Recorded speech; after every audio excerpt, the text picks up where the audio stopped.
Halo semuanya, bersama saya Calvin, dan di dalam video ini saya akan menjelaskan kampanye saya, yaitu tentang HIV atau AIDS. Tahukah kamu bahwa HIV atau AIDS ini pernah terjadi sebuah global pandemic, lebih tepatnya epidemic. Bisa dilihat di WHO tertulis bahwa HIV atau AIDS adalah sebuah epidemic. Dan terutama mulanya terjadi di Eropa dan nantinya ke Amerika.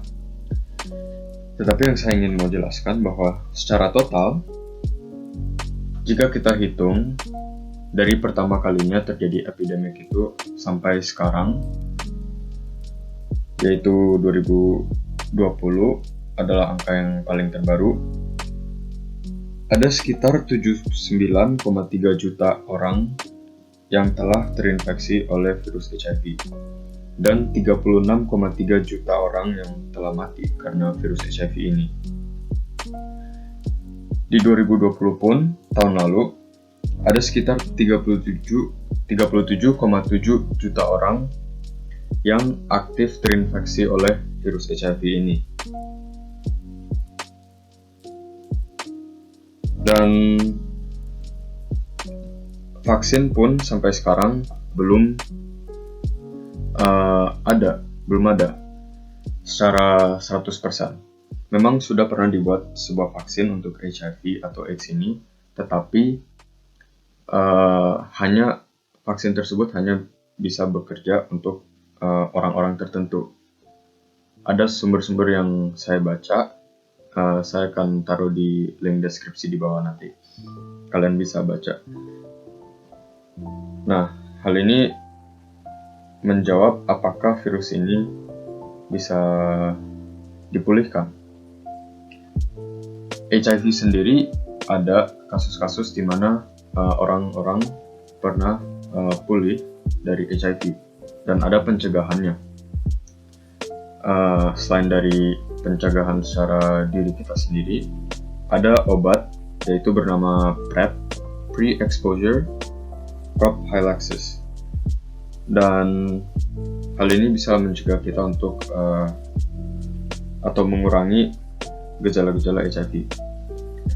Sedangkan AIDS sampai sekarang masih belum ada pencegahan atau cara pemulihan yang bisa dilakukan. Dengan itu saya masuk kepada topik pembicaraan. Apa itu HIV atau AIDS? Pengertian dari HIV atau AIDS.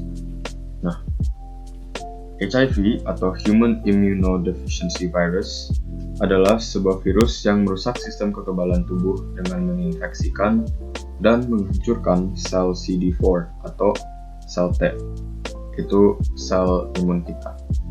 Selain itu, ia juga menginfeksikan jenis sel darah putih yang melawan infeksi bakteri, virus, parasit, jamur, dan lain-lain. Sedangkan AIDS, Acquired Immunodeficiency Syndrome, adalah stadium akhir dari infeksi HIV. Jadi sebelum ada AIDS, kita harus ada HIV. Dengan itu, apa peran virus itu?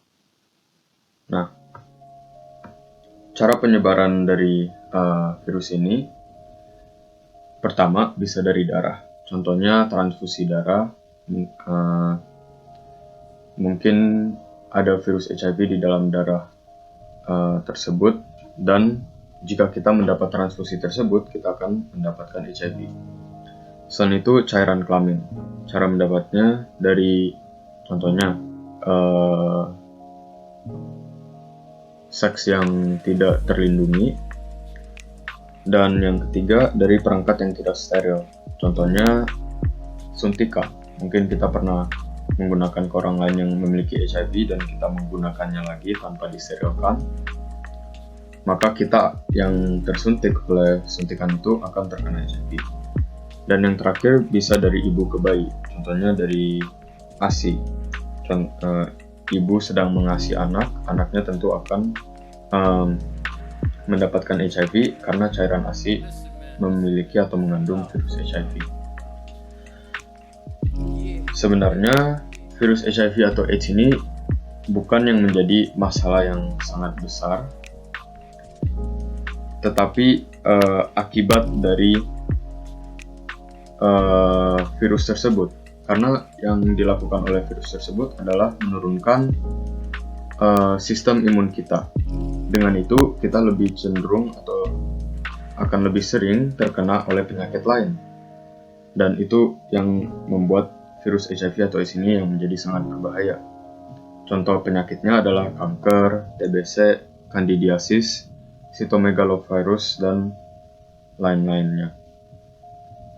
Nah, jadi apa itu gejala dari virus HIV ini? Gejalanya tentu ada penurunan dalam berat badan secara drastis, dan kita juga lebih cenderung merasa lemah. Selain itu, otot kita akan merasa sakit dan juga pergelangan kita juga akan merasa sakit. Kita bisa mendapat kepala yang pusing dan mungkin sulit untuk berkonsentrasi. Kalau dalam sistem respiratori kita mungkin bisa terkena batuk kering, pneumonia, ataupun radang tenggorokan. Dan juga ada banyak gejala-gejala lainnya. Jadi dengan itu, bagaimana cara virus HIV atau AIDS ini bereproduksi? Di sebelah kanan, kalian bisa lihat bahwa ada QR code, kalian bisa scan. Ini adalah video penjelasan yang menurut saya sangat singkat, padat, dan jelas. Jika tidak bisa di-scan, kalian bisa nonton dengan mengklik link di deskripsi di bawah nanti. Jadi bagaimana cara HIV atau AIDS ini bereproduksi?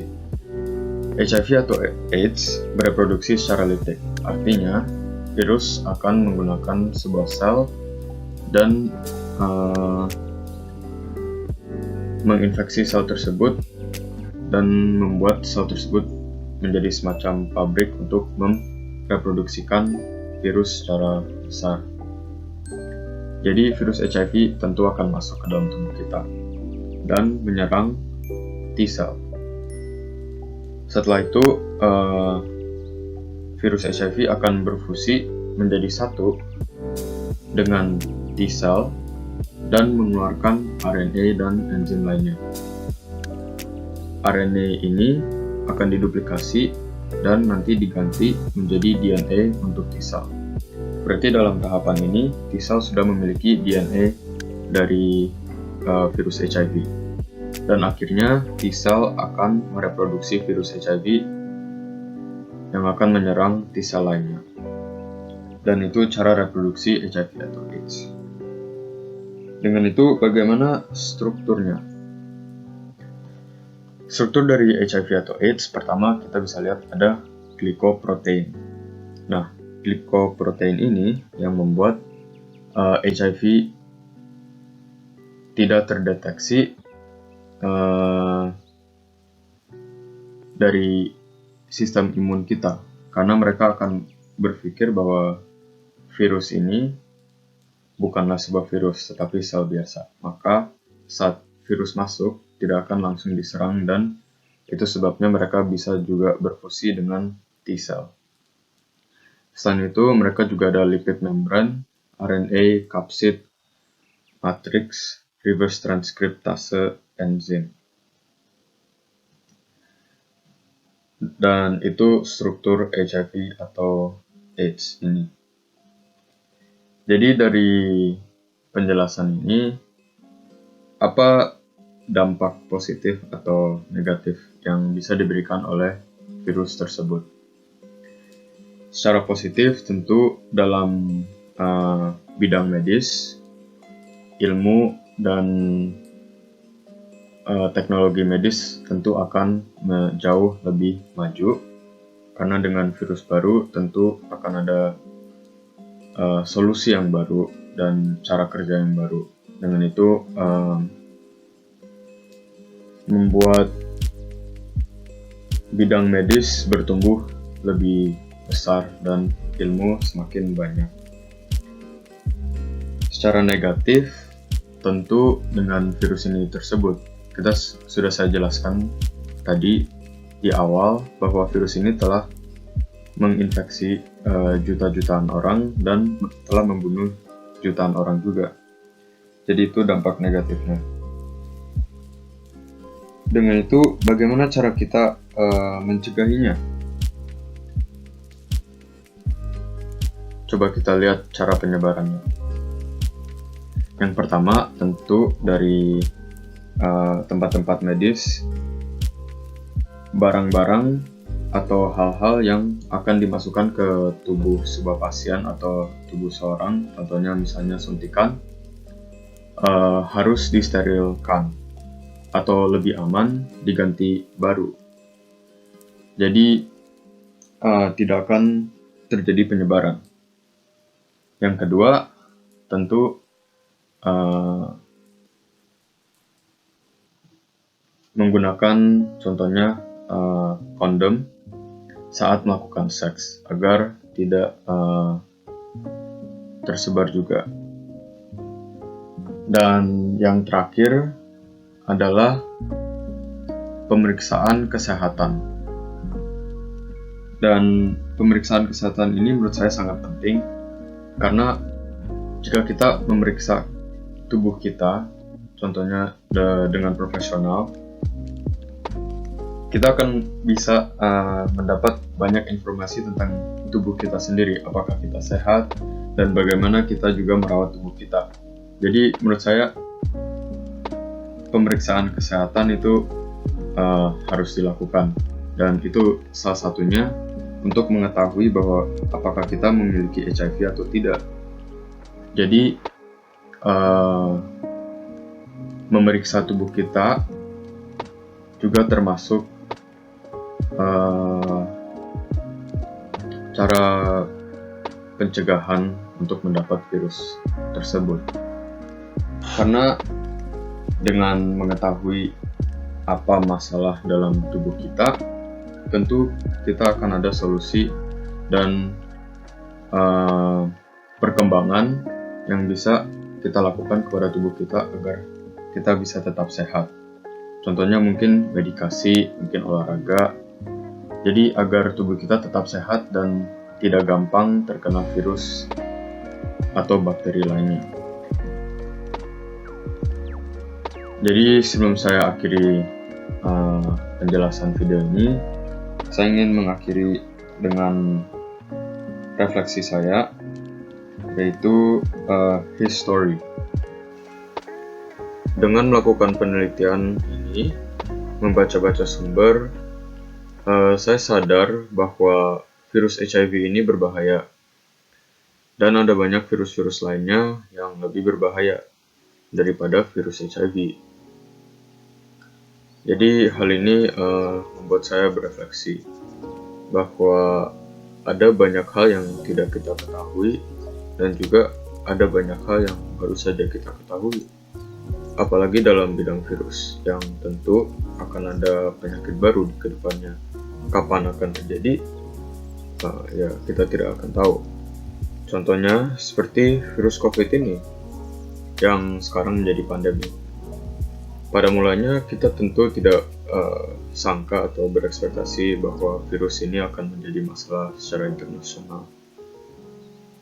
Tapi ya sekarang sudah menjadi pandemi. Jadi dengan mengetahui ini, saya teringat kembali bahwa Tuhan itu ya yang Maha Kuasa. Tanpa Tuhan dan keinginan Tuhan, kita atau apapun itu bisa saja punah tanpa kita sadari. Sehingga dengan mengetahui lebih banyak akan virus HIV, pencegahan, pengertian, dan lain-lainnya, saya bersyukur dan juga berterima kasih kepada Tuhan yang telah melindungi kita semua sampai sekarang ini. Jadi itu yang saya bisa refleksikan dalam mengerjakan tugas ini. Semoga penjelasan ini bisa bermanfaat. Terima kasih telah mendengarkan. Tuhan memberkati.